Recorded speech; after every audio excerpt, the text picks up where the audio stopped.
Zelly, we said, yes, this is our second year of Titus. I'm just so honored to be able to be part of Titus and the leadership team, and just be able to, commune with you guys and speak to you, whatever the Lord puts on my heart in the most nervous way possible, probably. But I do want to talk to you a little bit about Titus and what this is. And she did touch on that a little bit, just kind of a time for us to be in community, to pray together, to get to know one another, and to learn more about the Lord and who he is and who he is to us and who we can be with him through us. So this semester, the plan for this semester is a little more themed. Before, we did not have that last fall or last spring. This semester, we're going to be digging into women of the Bible every Monday evening. We have a different speaker from the leadership team that will bring a word about a lady from the Bible, so that it's going to be really powerful. Even, it can be the most significant names to the most minuscule names, but we all can learn a great message from everyone in that Bible. What Monday night is October 17th. On Monday night, October 17th, Allison is going to lead us in a night of worship. So that evening, we will not have necessarily a message, but we will have a night of worship, which I absolutely love.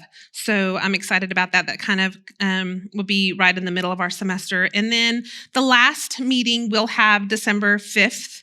We'll have some sort of Christmas gathering, probably some food, because that's my favorite. And then, but we'll have more details to come for that. So if you want to get those dates on your calendar.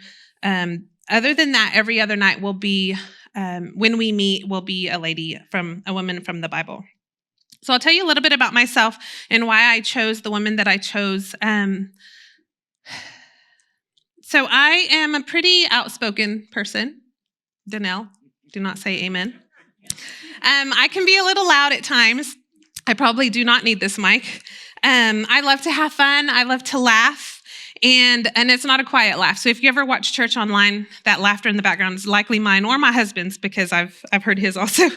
But when I meet people and get to know them, and they really can't believe that I really, truly struggle with public speaking and just being in front of people in general, because I'm so loudmouthed.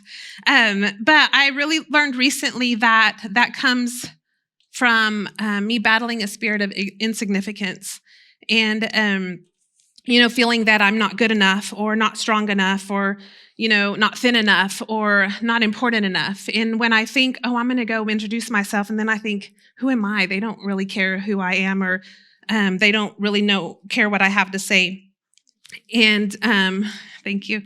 And and I do know that stems a lot from the words that were spoken over me when I was a child. And then when I do finally step out and do it, then I'm left with those thoughts of, did that go okay? How did I look? Did it sound dumb? Did that make sense? And the list goes on and on and on. And I'm sure I'm not alone in that. And it's an ugly feeling to be quite literally consumed with the thoughts of insignificance and the emotions that come with that. So when I was deciding who I wanted to speak over this semester, I wanted someone that wasn't a big name, that didn't seem really significant to most people, a name that doesn't pop in to your mind when you think of women of the Bible. And I was toying with a couple of names, and one Sunday in early this summer, someone walked up to me and I didn't expect it, which that's how the Lord works. But she walked up to me and said, "Hey, the Lord wants you to know that he sees you."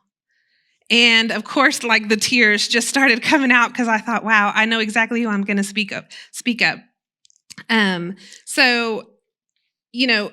of course, if she's in the Bible, then she must be significant in some way. So with that said, tonight we're going to be in Genesis 16. We have the story of Sarai and Abram, and sometimes I might refer to them as Sarah and Abraham. I'll give you a little background. Genesis 12, God made many promises to Abram about having many descendants, but he needed to leave Egypt. And, when he left Egypt, Pharaoh gave him a few things, cattle, sheep, and he gave him servants, female servants, including Hagar. And that's where I want to begin this evening. I'm in Genesis 16:1. Now Sarai, Abram's wife, had borne him no children, but she had an Egyptian slave named Hagar. So she said to Abram, "The Lord has kept me from having children. Go sleep with my slave. Perhaps I can build a family through her." Abram agreed to do what Sarai said.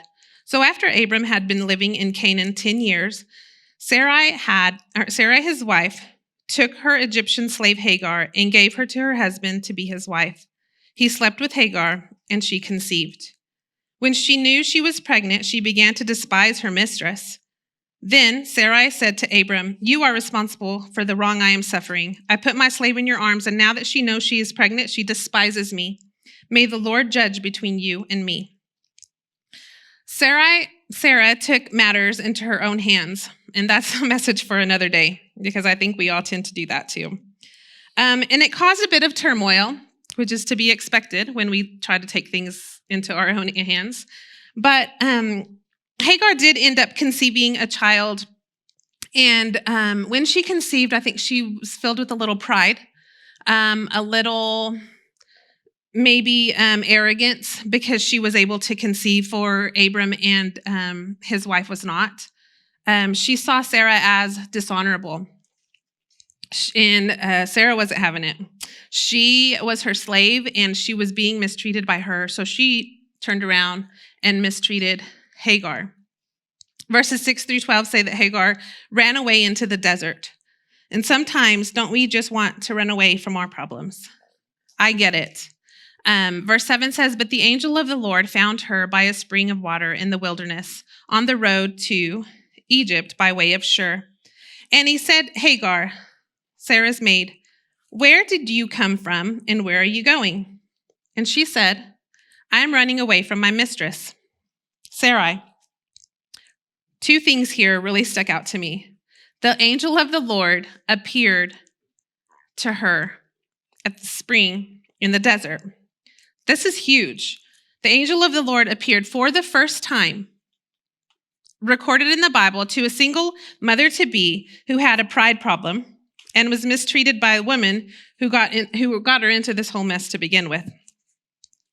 And two, he found her in the wilderness. God found her. That means he had to be looking for her on purpose. And the angel says, "Hagar, slave girl of Sarah, where have you come from and where are you going?" How many of you know that when God asks questions, he already knows the answer? But notice this. The first thing he says, he calls her by her name. He knew her. So when I first started in the school district that I'm at work in education, and I was at Amarillo School District. When I moved to the new school district, it was probably the second week I was there. We had some training going on, and I walked into the district office, and one of the supervisors over principals came up to me and said, "Hey, Liza, how are you?" And I was really thrown back because I'd never met this lady before, but she knew my name. And it made me feel very significant. Before moving to this district, I was a little nervous and unsure if this is where I was supposed to be. But in that moment, I knew when I left, it gave me hope. Hope is found in being seen. And in our dry place, in our desert, in our wilderness, he will place us by the well to give us hope. Verse 9 says, "I'm running away from my mistress, Sarah," she answered. She admitted it. She had no plans. She just left. How many times do we make rash decisions based on our emotions and then not have a plan? Because we feel unheard or we feel unseen. Verse 9, "Then the angel of the Lord told her, 'Go back to your mistress and submit to her.' The angel added, 'I will increase your descendants so much that they will be too numerous to count.'" Go back. How many of you would actually go back? I wouldn't. I probably would, but I wouldn't want to. But Hagar knew that if God would be with her in the wilderness, then he was going to be with her in having to submit to Sarah also. That face-to-face relationship she had with the Lord transformed her. Sometimes we have to go back to that place, as hard as it is, because God says, I will. I will be there for you. I will guide you. I will guarantee you a future. God made her a very similar promise as he did to Abram. Verse 11 through 12 says, Behold, you are with child, and you shall bear a son. You shall call his name Ishmael. Because the Lord has heard your affliction, he shall be a wild man. His hand shall be against every man, and every man's hand against him. Wow, that doesn't sound so great, does it? And he shall dwell in the presence of all his brethren. Ishmael means God hears, because God listened. He listened to her. He heard her affliction. Now, Ishmael was going to be healthy and strong, a nonconformist, I'm sure, and wild, and have a wild freedom, something maybe that she longed for herself. In this world, in that day and time, she was a nobody. She was a slave. She had no power. She had no voice. Can you imagine her unseen self now has a future with her son and the promises he made? When I think of the times that I've stepped out in faith, knowing my kids are watching, that move or decision or humility comes a little bit easier because they're watching and learning from me. Verse 13 says, Then she called the name of the Lord who spoke to her. You are the God who sees. For she said, Have I also here seen him who sees? She realized not only did she see God, but God saw her. God sees you. God sees me. Not because of our title or our size or our beauty or our intellect. He sees us for who we are, how he created us. And God understood Hagar. She understood that he heard her affliction. She named God El Roi, the God who sees. No one else was ever given that privilege. There is no power in being named. There is power in being named. I'm reminded of something that happened recently. So we have a new staff on my, coming back to school. We had a lot of turnover this year, and we have some new staff. And another lady had come up to me, and she called me by name again, and she said, "Hey, Liza," and she introduced herself, and she goes, "I just wanted to tell you thank you. I can tell you're the sunshine of our campus." And she said, "You're like the cheerleader, the campus cheerleader." And somebody walked by, and she's like, "Yeah, she's a little much sometimes." But it really did make me feel special. I do love my campus and my coworkers, and the things that I do for them and that I put into place for them is not to be recognized, but really it is, and it's not even my job. But I just really want to make their job somewhat easier and enjoyable. But being known by name and recognized as a person beyond your role or status has power. It's life-giving. She got a candy bar in her box the next day. So what is your name for God? Does it reflect hope? Or is he the God who is silent, distant, doesn't see you, doesn't hear you?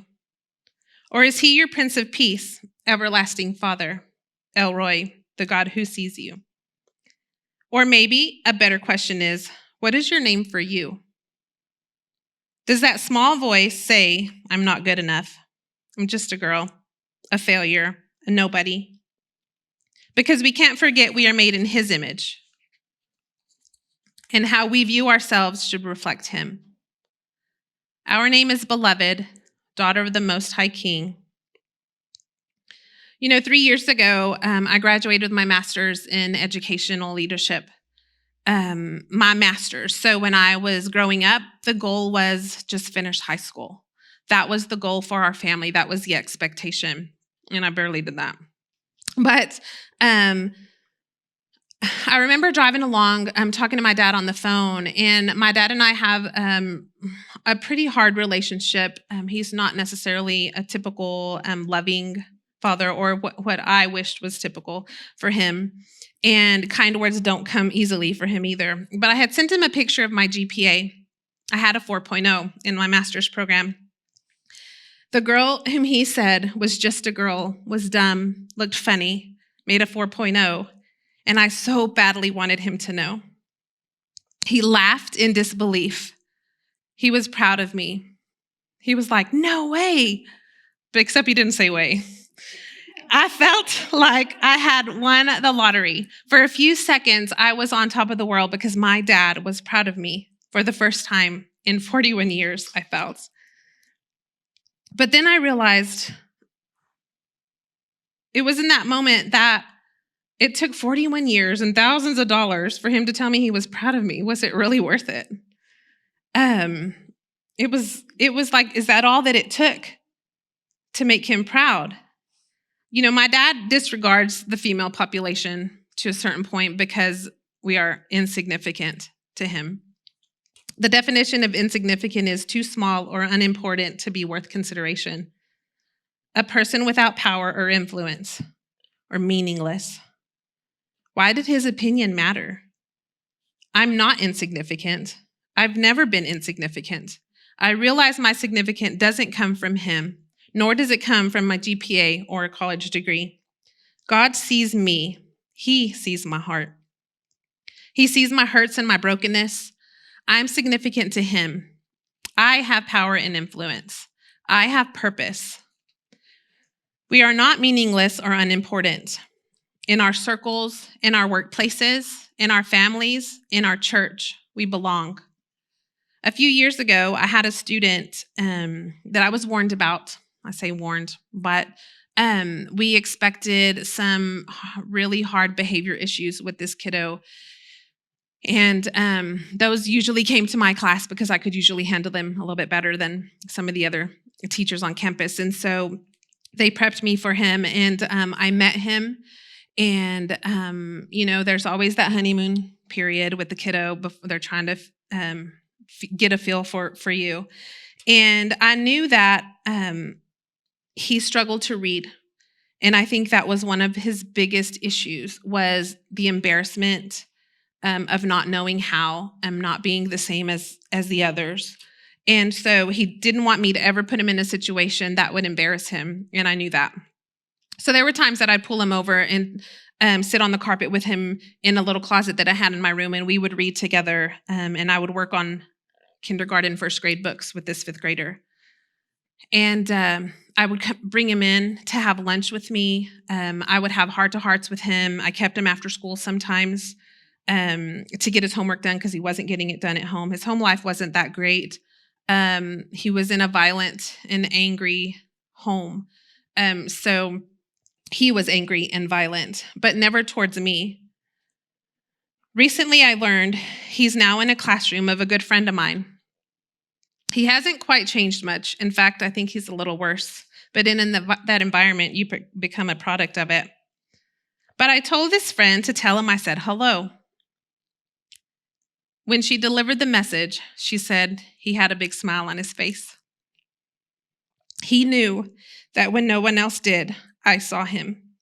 In his pain, I saw him and met him in his wilderness.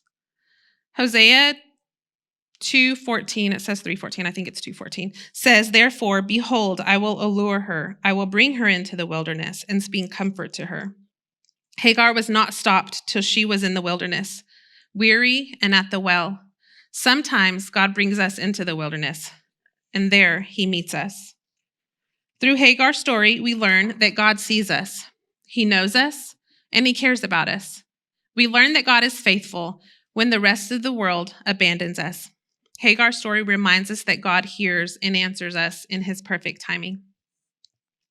A few application pieces this was a little struggle for me to find. How do you apply the fact that God sees you? And it really didn't come until about 9 p.m. last night. So here goes. Number one is to find truth. I am complete, Colossians 2:10. I am chosen, 1 Thessalonians 1:4. I am a child of God, 1 John 3:1. I am light, Matthew 5:14. I am more than a conqueror, Romans 8:37. I am called, 1 Corinthians 7:17. Take your pick. Pick them all, pick one. but find that truth and hold fast to who he sees in you. Number 2 is submit. It's not always comfortable to go back to that uncomfortable place, to go back to have to maybe apologize. Definitely not for me. Joshua 1:9 says, "Have I not commanded you, be strong and courageous? Do not be afraid, do not be discouraged, for the Lord your God will be with you wherever you go." We must be strong, courageous, and trust God. He will see you through it. If it's his will for your life, he will bring you out of the wilderness and give you hope for the future. And really, Hagar's story doesn't end there. I'll let you read the rest of that on your own. There's so much more to unpack in just one evening, but there are consequences for not submitting to God. Generational consequences. If that isn't enough to make you think twice, I don't know what will.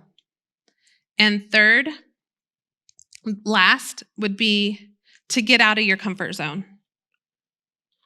So when I realized that I was battling this spirit of insignificance, I decided to step out and meet people, call ladies that I didn't know very well, and meet them for coffee or meet them for lunch. Just spend time with them, listen to them, get to know them, and hear them. But when I did that, I feel like I really left there so much more.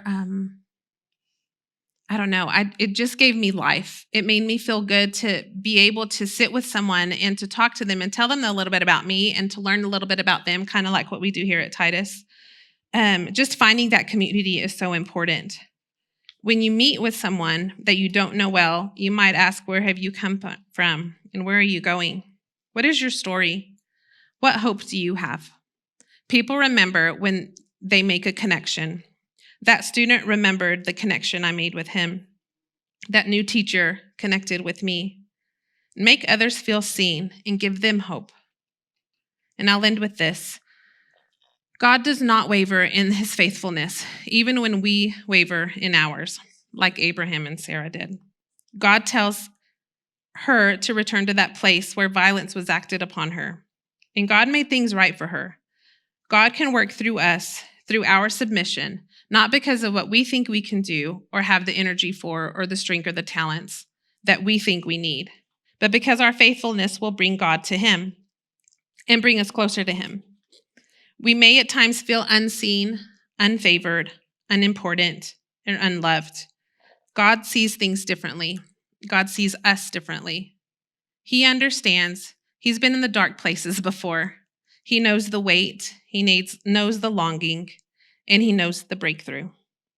Trust the God who sees. Elroy.